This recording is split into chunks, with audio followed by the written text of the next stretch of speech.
To begin our coloring exercise, we're going to create a gradient at the top. It's going to go through the entire spectrum of colors, starting at red and making its way down to violet. Be sure to place your colors in the correct order so that they can properly blend together from one to the next. Notice as I color how I hold my pencil. I'm not holding it straight up like when you write. I'm holding it at an angle, much like we did with our shading exercise. I'm holding the pencil far away from the lead. This allows me to use a lighter pressure. Practice using an even back and forth stroke or use a small circular motion.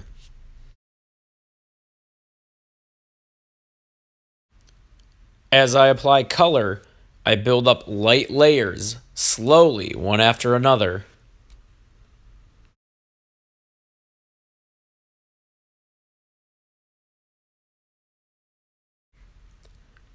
Try to avoid putting too much pressure on as you apply your colored pencil. This will result in a heavy, waxy look that'll be hard to blend with other colors.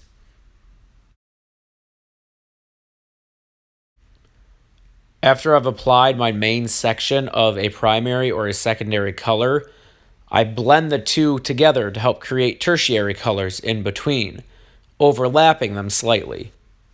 I go back over several times, adding new layers to help better blend them together.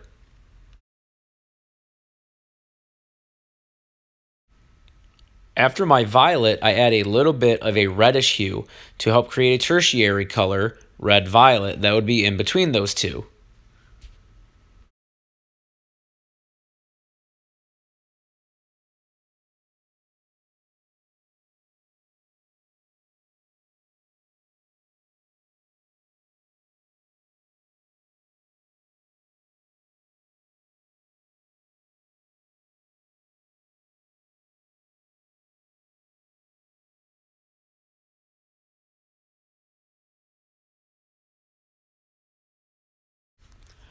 My last step, after I've added all my colors, is to go back over and start filling in any small areas I may have missed, as well as adding additional layers where it looks a little thin.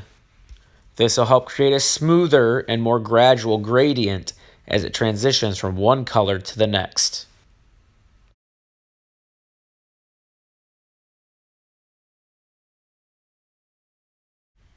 After completing your spectrum up at the top, we will create a value scale using color.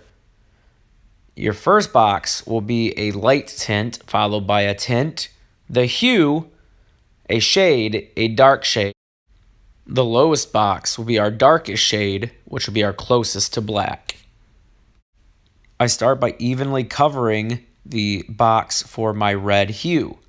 Remember, a hue is the pure color itself.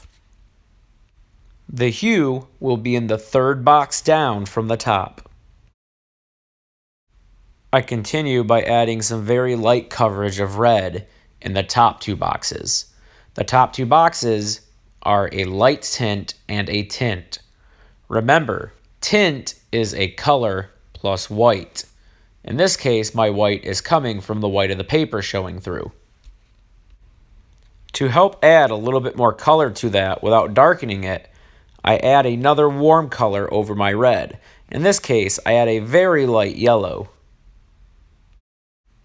Next, I move on to my shade of red. Remember, a shade is a color plus black. For my first shade, I don't start directly with black.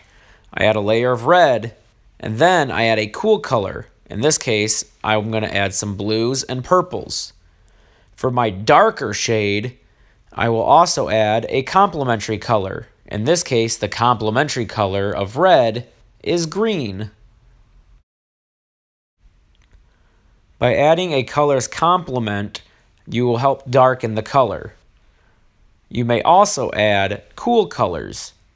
Cool colors will recede in space or look darker. Warm colors come forward in space and will also look lighter.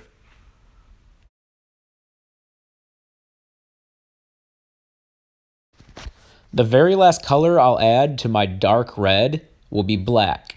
The black will go on very strong and darken up very quickly, so you got to use it very lightly.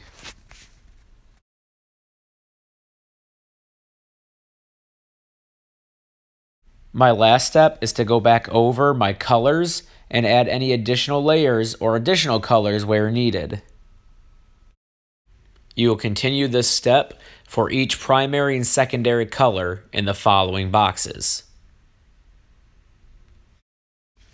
Make sure to use a variety of colors to get a richer appearance.